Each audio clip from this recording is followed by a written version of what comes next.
Good morning and welcome to Ask the Expert. I'm Joe Taylor. This morning, another in the ongoing series of programs presented by the Northwest Regional Key Program for Quality Early Learning. The program, through the Northwest Institute of Research, oversees a grant from the Office of Child Development and Early Learning at the Pennsylvania Department of Human Services and the Department of Education.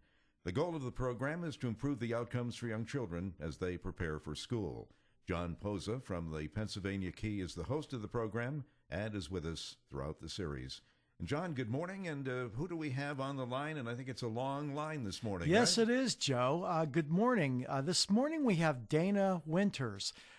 She is the research associate at the Fred Rogers Center for Early Learning and Children's Media, which is based at St. Vincent's College in Latrobe. But Dana is with us from Edmonton, I believe, Alberta, Canada. So welcome to the show, Dana.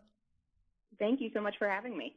And just so that our listeners know, Dana supports internal and external research and evaluation efforts for the center while managing various projects focused on the power of human interactions.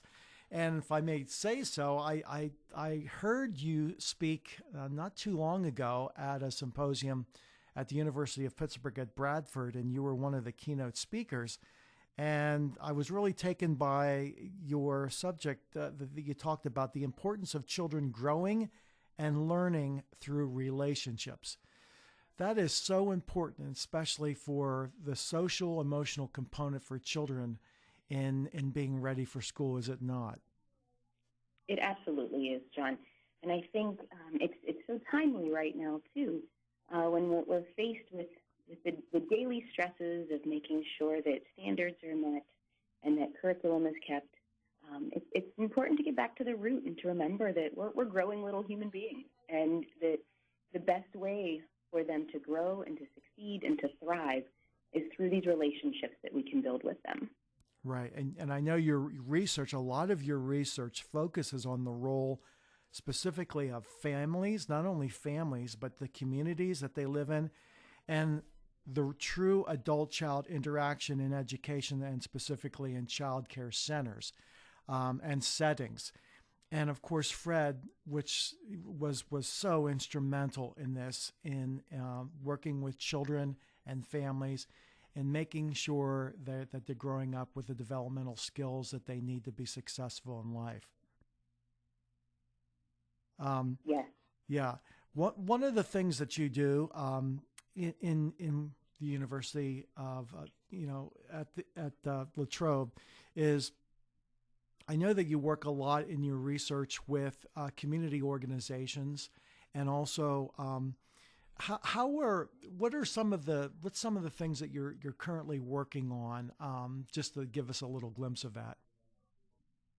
Sure. So part of the legacy of the center is to advance the work of Fred Rogers, and one of the ways that we do that is through his ideas of learning through relationships. And it boils down to those very simple moments. We talk about those moments being deep and simple, and the lasting effect that they can have on children through the relationships being built between adults and children. So the one initiative that we work on at the center is something called Simple Interactions, where we work with all types of adults who work with children. So this can be in childcare settings. This can be in K through 12 schools. Recently, this work has expanded to working with crossing guards, child life specialists in children's hospitals. Currently, the work that I'm doing in Canada with a colleague, we're working with residential homes. So it's any work where adults have the ability to reach children in a developmental way, to build relationships, to have these very small moments and interactions that can be strung together to build those developmental relationships.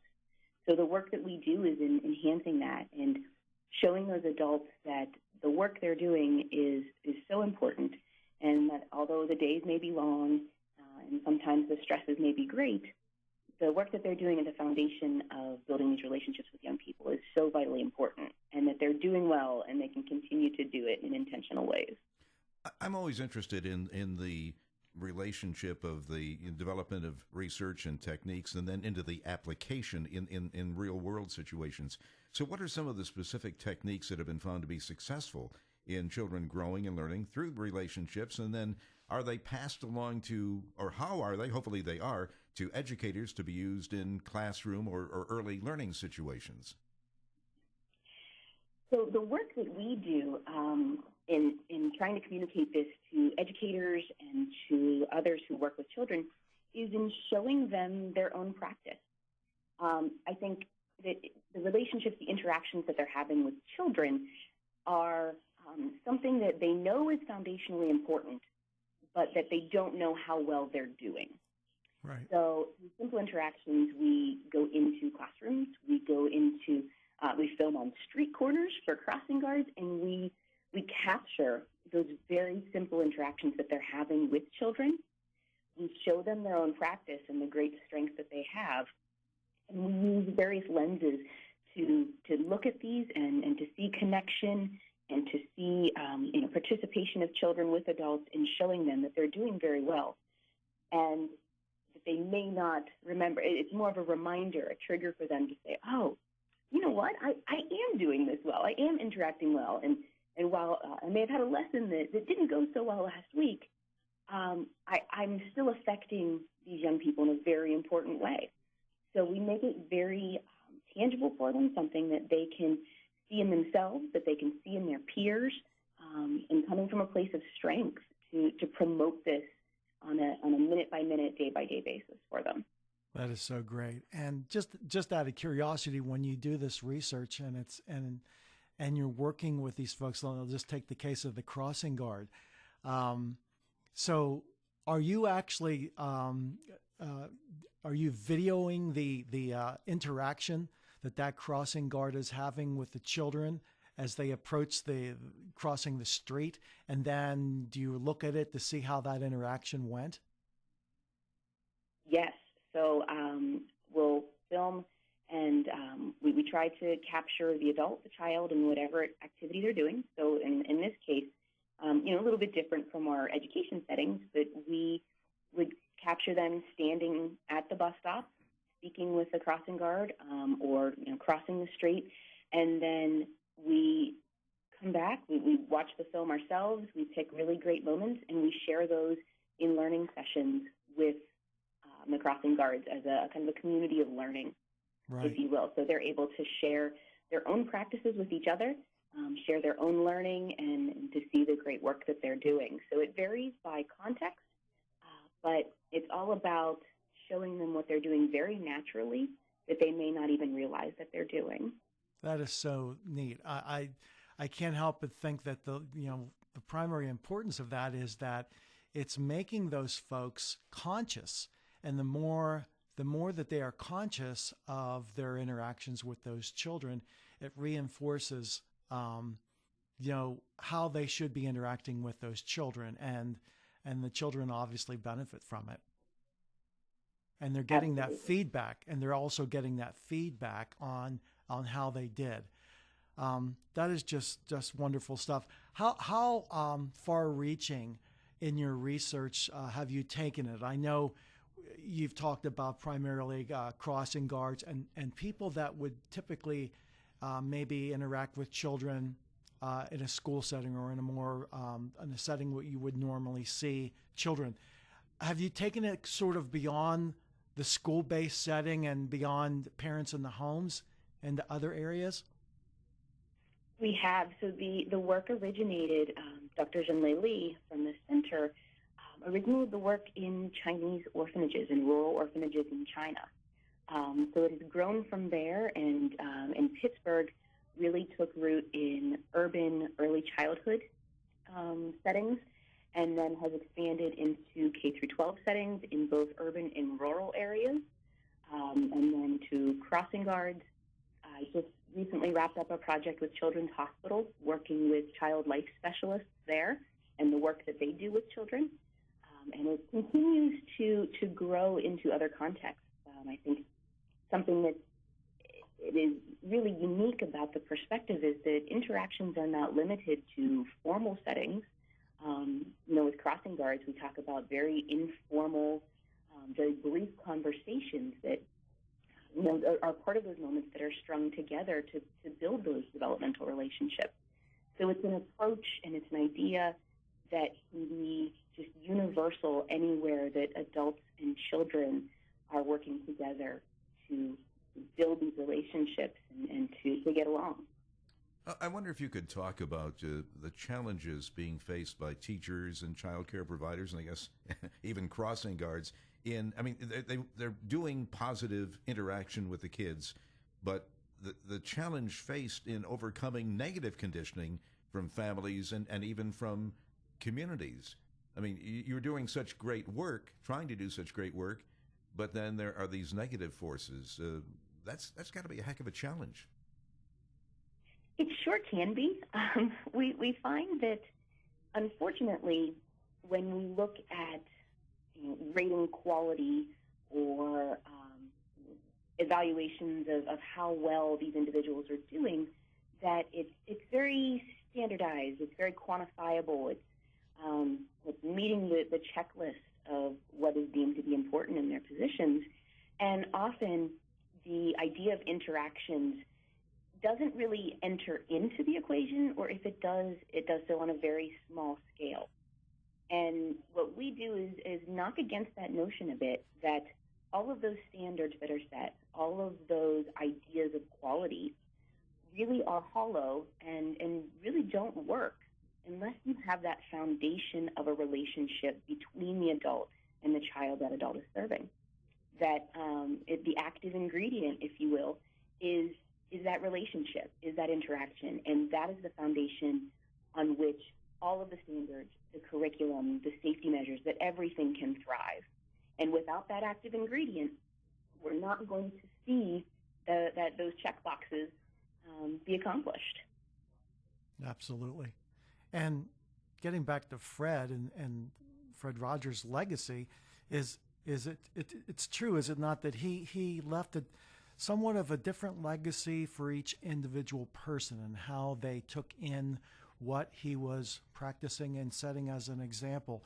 So it's up to each of us to interpret his legacy for ourselves. And I know that he provided generations of children with the importance of accepting individuality. And so in the course of his programming and work, he showed the importance of recognizing and accepting differences, different feelings, lifestyles, families, religions. They were reasons for celebration, not separation. And really, this is an important message, I feel, more than ever in our current situation, and making sure our children grow up with this message and take it to heart, and working with children in that regard to, be accepting. How does that play into that message? How does that play into your work and your research? You are absolutely right, John. So one of the lines that I love of Fred is when he talks about giving of your authentic self to children, but also receiving their authentic self. And so at the very basic foundation, through this work, we would hope that we're helping children to see that their authentic self can be accepted and can be loved, and that can build from there in their relationships with other adults, their relationships with their peers. One of the elements that we work through with Simple Interactions is in ideas of progression and understanding the needs of the children, and that every child is going to exhibit those needs very differently. And to be successful with those children, you've got to know those little people. And to know those little people, you've got to build those relationships. You've got to have those interactions. And that by providing your authenticity to them and accepting their authenticity and showing them that kindness and that love, you're helping them to build a little more strength in who they are and to regard the world in that same way. I'm going to go off on a tangent here a bit, so please indulge me, hopefully.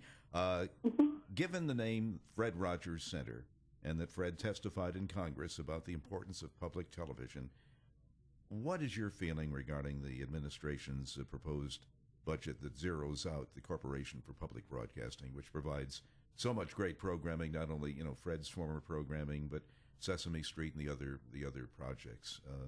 Any thoughts on that? And I realize, as I said, I'm going off on a tangent a little bit, but with the name Fred Rogers Center, I cannot not touch it. Okay. Absolutely, I understand that. Not a problem. And that's part of the immense honor and responsibility of bearing the name Fred Rogers Center when I'm out in the world is that the legacy that he has left and this foundational thinking of how we should approach the world, it's important for us to make sure that isn't lost. Regardless of what the political, cultural climate is in our country right now, it comes down to this foundational notion that people matter, that there's no substitution for a kind face, there's no substitution for interacting one-on-one with each other, and I think that those messages sometimes seem to get blurred in the world of the busyness and what we face today. And so when we look at political decisions that are being made, I think it's important that we don't lose sight of that, and that the work that Fred did on his program was a direct reflection of the work that Fred did as a man every day in the world, that there was this sincerity there, that voice can't be lost. And I think it's directly applicable today to some decisions that may be made, but it's in a broader sense applicable to how we just approach the world, and that losing any part of that legacy would be just a travesty in my mind. So, personally speaking, I am displeased, of course, which I know a lot of people are, with that decision. But in looking at the legacy of Fred, I think it's important that we extend his ideas broadly into the culture of our norms, to make sure that they're not forgotten, and that hopefully that can trickle down into decisions that are being made at very foundational levels as far as funding is concerned for things that are important to his life, but just really important to our world as a whole. Absolutely. We're talking with Dr. Dana Winters, a research associate at the Fred Rogers Center for Early Learning and Children's Media. And Dr. Winters, I wanted to ask you, I mean, we brought up the subject of the public broadcasting service, but of course, with the work at the center, and the work that's being produced in basically utilizing Fred's principles, is that there are so many applications now in programming, and where these principles are utilized. So, in other words, as you well know, it's not just in the broadcast format on public broadcasting. They're utilized in classrooms. They're utilized in applications, online applications, in a variety of different formats. So I think that's important for people to know as well. And there are strong support from corporate America for a lot of these programming and applications that are used in classrooms. And isn't that correct? Yes. Yeah. So I guess what I wanted to say is that, the work that's being done and that is being utilized is not just strictly from the broadcast end of PBS. So that's important to know, and it's continuing, and that support is still strong. I want to go back to the idea of interacting with children. One of the most basic principles that I learned, and most people should know this, is as simple as it is so important that when an adult is communicating with a child, getting down to their level in more ways than one, but primarily stooping down and getting down to that, you're almost eye to eye with the child. That is so important, isn't it? It really is. It really is important. It's and when I get back to acknowledging that authentic self, it we look at it as in adult terms as humbling yourself to the child and allowing the child to sometimes lead that interaction. Right. That it doesn't always have to be something that is adult-centered or pushed by the adult, but allowing the child to guide how that interaction develops and emerges is so important. And there's a really great strength in allowing yourself to be on that level and giving the child some power over how that interaction unfolds. I guess I'd like to ask a question in terms of just after the program and I go out into the world, and let's say I'm in a store and there's a mom and her little kid, and the little kid is there, and I'm corny, but I always try to hi, how you doing, and give them a little smile. I mean, is that part of what we're talking about? Just a little bit of positive reinforcement? It absolutely is, and it's one of those that we're trying to push against the notion that all of these relationships need to be lasting and need to have some type of attachment to really be successful. And while that is immensely important, there are also these little simple moments that you can string together of a smile or a good morning that builds that trust, builds that confidence within the little people that there are adults out there who care. And there are adults out there who are friendly and who want to acknowledge that you are in their world. And that's something that we talk about with the crossing guards in particular, is that sometimes those interactions are fleeting, but it never stops them from giving a good morning. It never stops them from saying hello. When they regard a student who is engrossed in something else, whether it be headphones on, it never deters those crossing guards from looking at them in the eye and saying good morning. And after a while, you see those children disengage from whatever it is they're doing, look at the crossing guard, say good morning, thank you. And it's just that indication that somebody is there, that Fred talks about when those gusty winds blow, that there's an adult figure, that there's someone there to help those children to bend but not necessarily break with the wind. And knowing that we can string together those moments of interactions with people helps that child to build that buffer, that when things may get rough, that they know that there's something out there, there's someone out there who cares. Oh, boy.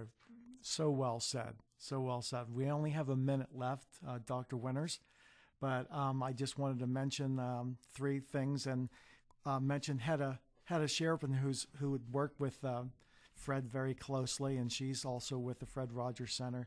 She left 3 messages in her recent letter that's on the Fred Rogers Center website that are important in working with kids. And they are: wonder about things, look and listen carefully, and teach by example. 3 very basic things. And if you could leave us with a good message for all of us in working with our children, let's leave with something that we can all go and really go home and practice. Well, I think what Hedda says is so important, and how you summed it up by saying 3 basic messages is incredibly important, in that it's basic, it's foundational, it's something that we probably innately do all the time, and it's just being with people. It's interacting face-to-face, and whatever form that may take, that is so important, and that we cannot discount the value of, and that being present in the lives of young people is so much more important than anything else, and that as a parent, as an educator, as an adult who finds value and importance in helping children, you're enough to make that difference. Thank you. You don't have to have the bells and whistles, that you as a person can be enough to make a difference in the life of a little person. So important. Thank you so much, Dr. Dana Winters, for being on the program. Terrific insight, and please come back again. Absolutely, I would love to. Thank you so much for having me. And that's our program for today. We'll be back in 2 weeks at this same time. In the meantime, you can go online to learn more at papromiseforchildren.com. For John Posa and the Northwest Regional Key Program for Quality Early Learning, I'm Joe Taylor. Thank you for listening, and have a great day.